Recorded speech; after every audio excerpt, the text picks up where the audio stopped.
Hi, this is JJ. Welcome back to my channel. For those of you who are new, I invite you to like, subscribe, and hit the notification bell so you are aware when I come up with some new content. So, today I am talking to influencers who are not Black, who have found themselves in the position where they feel compelled, feel moved to, or feel pressured to address the George Floyd killing that happened in Minneapolis, and the subsequent protest, the effect of it, and then also the long-term systemic institutional history of brutality and police-involved shooting of unarmed Black citizens in the United States. You find yourself in this position because you no longer can remain silent. You have brands, you have schools, you have institutions, you have corporations, lots of other influencers coming out and making formal statements. And you never had to do this before, even though this is not the first time. We've been dealing with this from Rodney King time in the 90s and before, and subsequently every few years there is one of these hot contentious issues regarding a killing, and there's protests and there's marches. You had Freddie Gray, you had Fernando Castile, you have lots of outrage. But what happened is, because the nature of our business is that we reach out to people of all different faiths, of political persuasions and the ethnic persuasions from all over the world. And what we do in terms of whether we're bloggers or vloggers or e-commerce shop owners is we provide a service, we entertain, we sell ourselves on YouTube, and we do not discriminate, for lack of a better word, of who our audience is, because we welcome all. So it's been a position that a lot of people have taken that they do not want to be political, because the minute you take a political decision, you risk alienating part of your audience. You risk losing customers, you risk losing subscribers. And so you've been able to and had the privilege of just staying apolitical, and that can be a business decision. However, where we are now with this particular case and what's going on in the aftermath of it is the decision to do that is no longer an option available to you. And I find that there's two reasons that this case is a little bit different. One, the egregiousness of which George Floyd's death and murder, in my case is murder, was filmed. And it was a long, I didn't watch the entire film, but I know for 8 minutes this officer put his knee and his full body weight on this man's neck, and he killed him slowly. He had to slow that the man was calling for his mother. And so it's in past cases, in case of Fernando Castile, Eric Gardner's case, some other cases, people have been able to rationalize, justify, say we don't have all the clear, before, let's wait for all the facts come out. People have been able to rationalize what they see before their eyes by looking for other justifications and not really have to take it head on. But in this particular case, it's so egregious, it's so obvious that man was no longer a threat to that officer.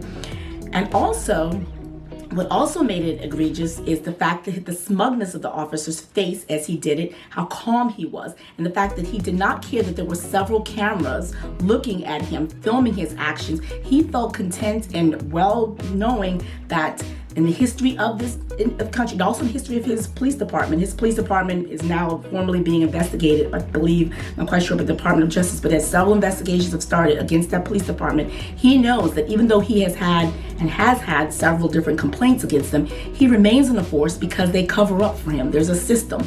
And so the system in his police department and the system across police departments, and then just hopefully the nature and culture of police and protecting police systematically, is that people have gotten off. Fernando Castile's person who killed him, Tamir Rice murderers, Eric Gardner's, Mike Brown, they kill Black people with impunity. So comforted in that knowledge, that is why you saw that man was not fazed at all, that he had all this attention to him and all these cameras on him, because he just said, if I am going to be disciplined, I am going to get off. No, they can. Who's going to stop them? Nobody.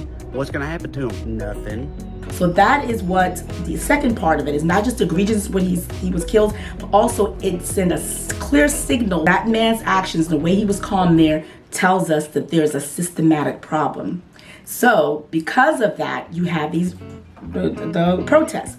Now, the other thing that's making this an explosive issue and requiring you to respond is that you have had COVID-19. We're in the middle of a global pandemic.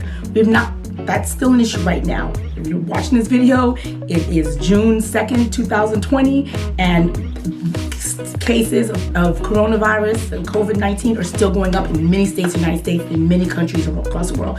We're still dealing with a global pandemic where people are dying daily from this disease.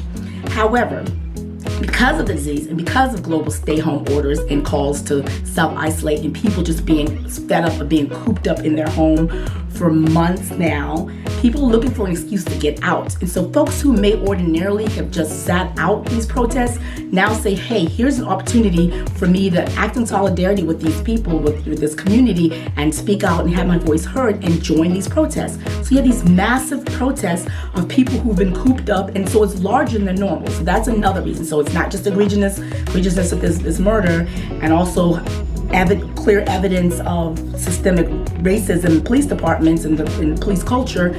You also have that interspersed with the fact that there are more people than normal out there. And I'll get into later on how that the movement and the protest has been infiltrated by other forces, but that's not, I'll get into that a little bit later. You wonder if there's like a right way or a wrong way to do something, and just speaking out, it's good. I appreciate the solidarity. However, I've noticed and seen some things that other influencers have done already, and there's definitely a wrong way. That this video was going to do. Sorry it took so long to set up for it. It's going to express and explain. I'm going to, in the back of my mind, I have one particular influencer's response that shook me to the core, and who I'm thinking of is am I running these 5 down to you? But that's where we are. It's the 5 things you can't do, and then I'm going to talk about stuff you should do later on. I don't want to have this video go too long. I may talk about what people underneath your comments, or the people who are going to be commenting under your YouTube video, under your Instagram post, under your Insta story video, what they're going to be saying that may be problematic, and you may decide whether or not you want to chime in or let them have at it. But I'm going to maybe discuss how you can address them. Not this video though. However, if you guys want me to do that, like, comment below, say yeah, I would like to see that video, how to address them. But this is really just going to be talking about what not to do. Okay, number 1. The first thing you want to avoid doing is centering the discussion around you and your feelings and what you went through and all of the various different emotions that you underwent before you made the decision about speaking out. This one influencer that I saw, she did a 20-minute video. Half of her video was talking about her anxiety and her alcoholism and how emotional she is about having to come out and speak on behalf of these Black people and Black lives, and how it was, it shook her to her core, and she felt moved by the others. It was just all about her. Evidence of the fact that she made a video about Black Lives Matters about her is the fact that when I looked at the comments underneath her video, majority of them talking about her eyebrows, talking about her alcoholism, and talking about how I have anxiety too. Everyone was not talking about the issue, but just talking about her, and that was proof the fact that she managed to make that video of her coming out more about her and her anxiety about speaking on behalf of. If you have to do all of that, just don't do it. Just you're mentioned about yourself. This is how I'm making a video about myself making a decision about whether or not to speak about Black Lives Matters or not. I was just like, wow, you really are making this about you. You cannot talk about yourself or what you went through and all that you endured. Yes, you can. However, you do not want to start off a discussion talking about everything, all the emotions you went through to make the decision. Much angst in them. It's kind of like all you're doing is making a statement. Imagine the people who have to live the life daily of being fearful of themselves, their spouses, their children, their moms, because girls, women, and children, Tamir Rice was 12, Breonna Taylor was killed, Atiana Jefferson, Black women too. They are fearful for themselves and their lives on a daily basis, that if they have to encounter a police at a stop, that it might end in death for them. That's what people are dealing with, and your own consternation is about making a statement, and there's just like all this angst about making a statement, a simple statement to say that someone's life matters. People do follow you for your being candid or sharing yourself and being open and sharing all parts of your life. Like this woman had, she shared that she's a recovering alcoholic. She shared that she has chronic anxiety. So all that parts that she shares about herself is why some of the people love her and follow her. So yes, you can talk about yourself, but you don't want to start off this video talking about yourself and all your issues and everything you did to plan to get to the point where you're ready to speak out about this issue, because you're going to alienate people. So that's the first thing. If you can, avoid starting this meeting talking about yourself. That's a no-brainer. So that's the first one. Now, number 2, do not have caveats. It's tempting. I mentioned at the top of this that there are people who have joined and latched on to the protests. There's a lot of peaceful protests. The majority of the people out there are peaceful protesters. However, the movement has been co-opted and has been infiltrated by anarchists. There's reports that there are white supremacists who are trying to do it to undermine the movement. They are opportunists, just crooks, just criminals, just say, oh my God, here's my opportunity to get a big, large screen TV, and there are people just coming to steal. They're criminals. So all of those elements have joined in the peaceful protest. They're diluting the message. And so because you have all of that element, that extra thing, there is a temptation to start your message with the caveats to say, I don't condone riots. I don't condone violence. I don't condone, which you don't. I'm not saying you don't have to say that, but you want to be mindful of starting off with that, because what happens is, again, that shifts the focus away from the issue of police brutality, George Floyd's death, systematic racism in police departments, a culture of anti-Blackness.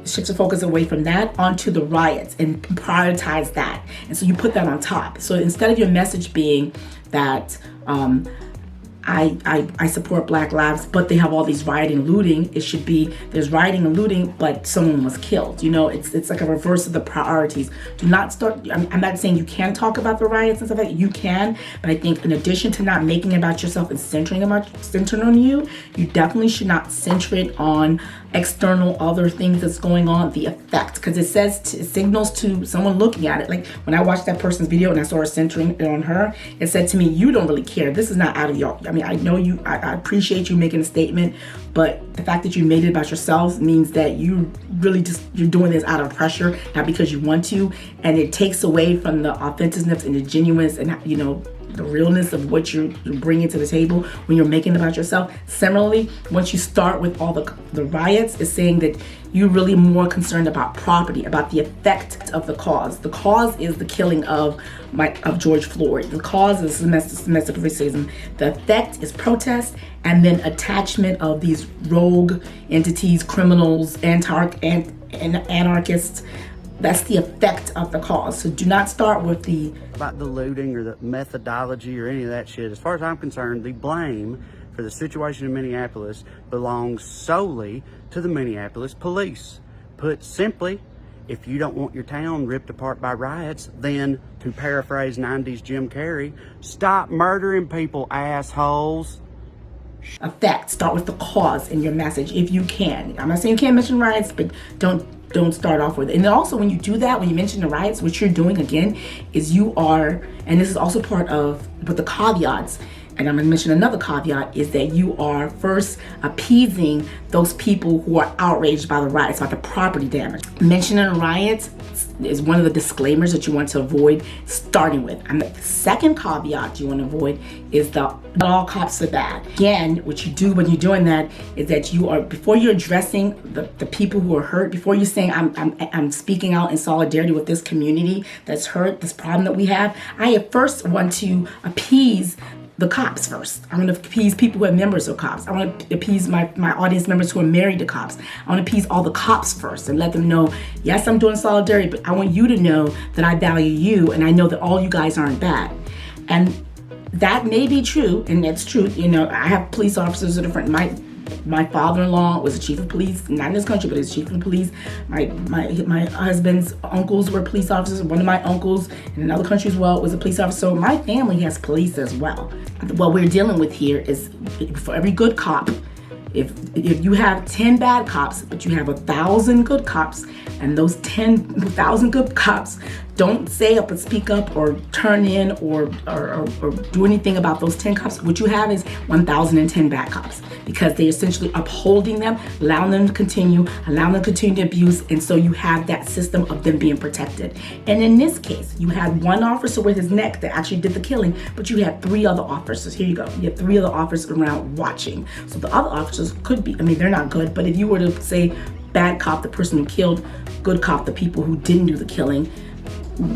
Is that really, you know what I'm saying? I'm not saying that we're dealing with here when you mention not all cops are bad. And the other thing too is kind of, that's one of the disclaimers, like, we understand. You feel like you have to balance this issue, you have to put up there. But the point of your message is to say that Black Lives Matter. I want the systematic racism and abuse and police abuse and brutality in the culture to end in the United States. And this is me, Jane Q influencer, coming out in solidarity with my Black brothers and sisters. And this is my statement to you. All the caveats, all the centering, put that stuff on the back burner. Do not start with that. Number 3, do not talk about this or do not frame it in terms of its individual bad actor. And I think that's kind of like when you say, well, not all bad cops are bad, essentially setting up to say this one bad cop is just one. You know, it's a bad apple. And most people are good. And what happened is when you talk about this in terms of this one act, this one George Floyd death, and the impact of this one killing, is that you fail to address the fact that the concern is, what the protest is about, what people are mad about, is the systematic institution of brutality and anti-Black violence by police on unarmed Black women, men, and children, you know, in case of Tamir Rice, in case of Artem Jefferson, Breonna Taylor. So it's not an individual thing. And I think what happened is, and that's the struggle that a lot of white Americans deal with, is that because they don't experience racism that much, or you know, for the most part, no, they don't experience racism, because racism really is a power structure. And so they just don't understand. And to them, once they're good people and their family are good people, that all matters. They know that bad people do bad things, but there's different types of racism. You have the institutional racism, which this is an example of, but they really just know, and you may just be one of those people who just know individual racism, different, you know, you have subtle racism and you have overt, like KKK level of racism, but for the most part, it's like an individual doing something bad against another individual, a Black individual, or, you know, one-on-one, whereas institution is where you have institutions systematically giving Black people higher interest rates for housing, redlining. There's a whole bunch of stuff regarding the institutions. And then there's a subtle form I'm not going to get into here called microaggressions, where it's like super, super subtle forms of white people displaying their power and race dynamics over another group of usually people of color in a very super subtle way. And it's very common. And that's something we deal with. That's the daily racism that Black people deal with all the time. So even though you may say it's not possible that you guys can be having all these individual races, you can't be having racist encounters every day all the time. Overt racist encounters are not common. You're right, they're not common. However, subtle microaggressions is something that happens daily. A systematic institution is something that's ongoing for generations upon generation, and it's built upon. So this is an instance of institutional racism. So when you talk about the bad apples sort of thing like that, you're making a one thing, like it's one bad guy did something bad to that guy, and he's the last in a series of bad guys who did something bad to a black motorist or whatever. So that do not fall in the trap of trying to frame it in terms of saying that this is, you know, something that happened, you know, what happened to George Floyd is bad, which is true, but what happened to George Floyd is a part of a system. Don't frame it in terms of individual actor racism and say, you know, and without acknowledging that it's a system thing. And people are not out there, you know, risking their lives, being tear gassed out there for one action. I mean, that's the triggering point, but they really want a change systematic wise. And so don't make that mistake of framing it as an individual. So that's number 3. Number 4 is do not all lives matter it. Now you're gonna have people in your comments, and I would say I'm gonna talk about this, who are going to say all lives matter. So here's a problem with the all lives matter is that, and you know, it's 2020, and I feel like I thought with all the other previous ones, we've been said, you know, we've used this one illustration about the police department, the fire department coming, and they're not gonna, when your house is on fire, they're not gonna spray hose on all the houses. They're gonna spray the hose on the house that's on fire. Maybe you've heard the example, all houses matter. Well, sure, all houses do matter, but if there's one house that's on fire down the street, maybe at this moment, that house matters more because the people in that house, the house that's on fire, they're dying.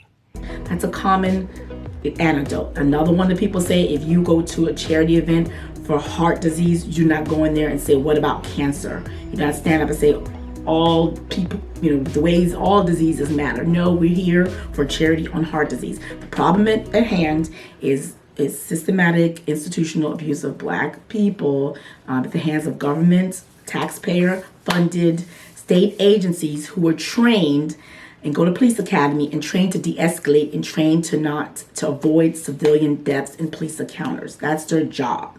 So that is the issue. So for some reason, I found like, for some reason, something about the word Black triggers people, and it just, I don't know if they get a visceral reaction to it. An example of this is this woman, this example I always say, when she says, I believe Black Lives Matter, after she did all her caveats, after she centered around herself, the words coming out of her mouth, you could see it was paining her to do it. It was like she had so much anxiety even uttering the words Black Lives Matter, because she knew, I don't know what it is about those three words, is to say that my life matter is a political thing, and it's contentious and it's controversial, it's divisive. How is saying that me as a Black person deserves to live such a thing that's so hard for people to come out their mouths with? I do not understand it. I don't know what's going on in people's mouths. And it really is, to the end, for the most part, there's just general and cultural, systematic in this country. There's anti-Blackness. That's what it is. That's what it is. The fact that they're just so moved. And because we're just talking about Black stuff, don't bring it, you avoid framing it in terms of people of color, minorities. We all of us, everyone deserves to be equal. No one needs to be treating people badly. Everyone needs to be fair. All this. No, it's just Black. Stop. Yep. Brown people do get abused. Your Native Americans have problems. Your Asians have issues. Asian Americans do have issues. Women have problems. Everyone has problems. Right now, this is just Black. Work on it. Practice saying the word Black. It might be, practice it, So that's the thing. Don't all lives matter. You're gonna have people in your comments mention all lives matter. In another video, I'm gonna say how to address them, to let them know what's going on. But for the most part, your video is just Black. If you can, don't bring other people in or all that stuff like that. I mean, that's actually a definite, yeah. Don't bring other people in it. Just stop. The fifth and the final thing I think you need to avoid doing is avoid bringing in Martin Luther King Jr. It's tempting. This one in particular is disturbing when it says, he marched to save the world and he didn't have to riot and he marched to save the world. Several reasons why you shouldn't believe Martin Luther King, besides being annoying, is that what we have now, the way we, modern society, look at MLK is a revisionist. We looked into the sanitized, we're looking at him through the lens of how we appreciate him now, modernly. Looking back, we know what he did in terms of peaceful protests and to ushering the civil rights movement. We appreciate it now. In his day, he had a 74% approval rating or something like that. People did not like him. Most white Americans did not like him back in his day. So he was peaceful protesting back then, and people didn't like it. So to try to use him as a model of how you're supposed to be, back then, people didn't want him protesting. And that image of him peaceful protesting, the bottom image of this is when after the peaceful protest, they were met with hoes and dogs. So they may have been protesting peacefully, but it wasn't it's received well afterwards. And the letter from Birmingham Jail is one such incident when one of his final protest movements, marches. His letters from Birmingham Jail is when he's put in jail after protesting, and he's in jail and he's writing his letter to 4 white pastors who essentially, he just figured, you say, why can't I wait? Why do I march without a permit? And this kind of comes back to all the rioters and things like that. Why, people say, why you doing that? There's always this history of white people telling Black people, okay, we don't want you to kneel, we don't want you to wear a t-shirt, not like that. We don't want you to do this. We don't want you to raise your fists. We don't want you to block the traffic. It's just like all these ways of trying to control how people should protest for their rights. And this letter from Birmingham Jail, MLK is writing to 4 clergymen, 4 pastors, who are asking him, why can't he wait? And in that letter, he addresses the moderate white who consider themselves good people who want civil rights for the blacks. However, but because they're passive, because they want us to wait, because they're just not doing anything about it, he says in that letter that they're more dangerous than the KKK. It's like the KKK, you know they don't want you to have rights. You know where they stand. They're a dangerous institution. They're dangerous people. But what's more dangerous is the people who support it. There's a pyramid of white supremacy. The bottom half, there's a tip of it is like the extremists, the KKK. The bottom half of that pyramid is made up of well-intentioned white people who just don't want to address racism, don't have to deal with it, don't have to, just like, that's not happening to me. It's not a real issue. And all the excuses people make to not address it, and because it's their privilege to not have to deal with it, that pyramid, that all those people, those are the problem, because they're the majority of people. The top people, they're really, really bad. The white supremacists, the neo-Nazis, the white nationalists, the KKK, they're on the top. But the bottom half is everybody else that's holding up. That the pyramid doesn't exist without those bottom parts. That's just like a tiny piece. So that is what he is saying in his letters, Birmingham Jail, that you're more dangerous. So to bring up MLK, it's kind of like, you of all people shouldn't bring up MLK, because MLK, what you're doing by bringing up MLK is not necessarily, is only to either control the messaging, control the people, and also to shift the discussion. Because if you can't bring up MLK's name if you're not willing to put in the work or interest or prioritize changing the systems. Don't just bring him up to squelch protest. Don't just bring him up to finger wag the way the people are protesting, because that's not good either. So the best thing to do to avoid people looking at you like, and that's what we think when you see, you mentioned MLK, is there's a collective eye roll of the black community and say, oh Lord. So that's what you're gonna get when you bring up MLK. You bring him up if you want to at your own peril, but if you really want to be authentic and genuine and express yourself and say that I'm lending you my hand and saying that I want to be part of the solution, that I want to help, that I want to use my privilege, that I want to donate to the causes, that's helping solve this. I want to talk to my senators and my representatives and the chiefs of the police, and I'm going to make voting decisions, and I'm going to do everything I can in my power to change this. If that's what you're saying, then just do it. So to recap, don't center it around yourself. Don't include too many caveats about the riots and about not all bad cops. I said don't not address it as a systematic thing. Do not all lives matter, and finally, do not bring in MLK. So those are the 5 things you don't want to do. Now here's the 5 things the things that you should do should go quick. 1 is to be authentic and show yourself and be genuine. Don't be forced, and be genuine. 2, avoid repeating what other people have said. We already are hip to the standard language. It's almost a copy and paste that all the other influencers are using. And essentially there's something about, I am not black, but I see you, I feel you, I hear you, I know you, which is great and nice. I'm glad you see me and feel me and hear me, but it's kind of like, what are you going to do next? How are you going to change? Or how are you going to educate your followers and how they can get involved? How are you going to get involved? What are you going to do different? Don't just do that. Make that one post, see it, and then go back to posting. Come up with your own authentic. So if you're part of being genuine, the 2 is be authentic and be original. Do not cut and paste. The 3rd is use examples. Use examples from your life. Talk about your experience. Talk about something that happened when you were a child. Talk about a coworker. Talk about yourself stepping on behalf of someone. Talk about your angst and dealing with the issues. This is where you can talk about yourself. So like again, I said don't center it about you, but it's in terms of in the beginning. You can talk about yourself, but it's just the problem is don't make most of it be about you and don't put it at the top. There's a space in the end towards your message to bring in yourself. So bring in elements of yourself. People care about you for what you are. So do talk about yourself. So that's the 3rd. 4, what's the 4? Acknowledge the problem. And that kind of goes back to what the thing about don't acknowledge is a systematic thing. You don't mention it as back to don't mention it as an individual, but do acknowledge it as a systematic problem that we need to fix.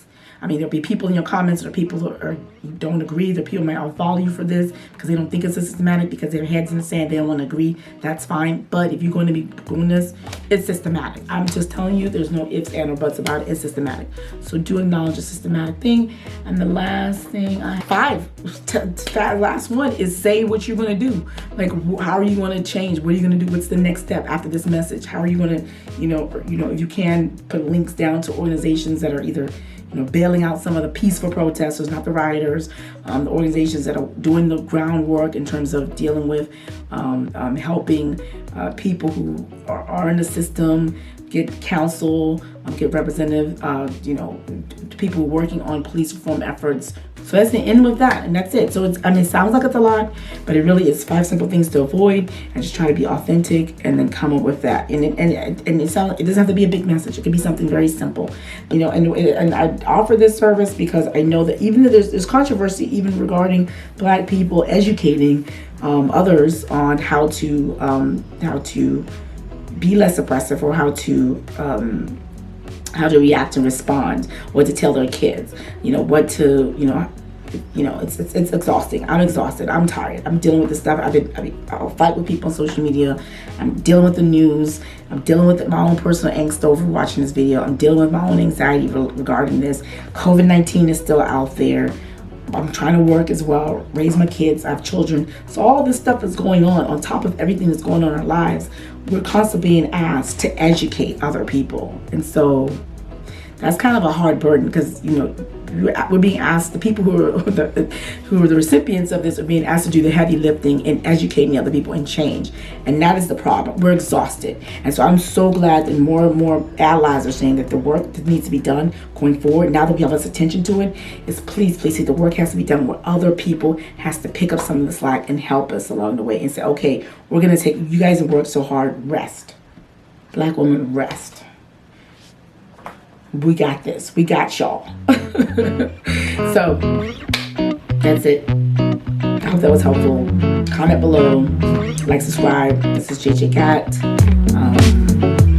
And a comment if you need me to do that other video regarding how to address people who are going to say 2 things about all lives matters, and people are going to mention something like, well, Black people commit all the crime, so if they commit all the crime, of course they're going to get all this police attention, which is not true, and that's another issue. But anyway, I hope that was helpful for you. It's JJ Got. Like, subscribe, hit the notification bell.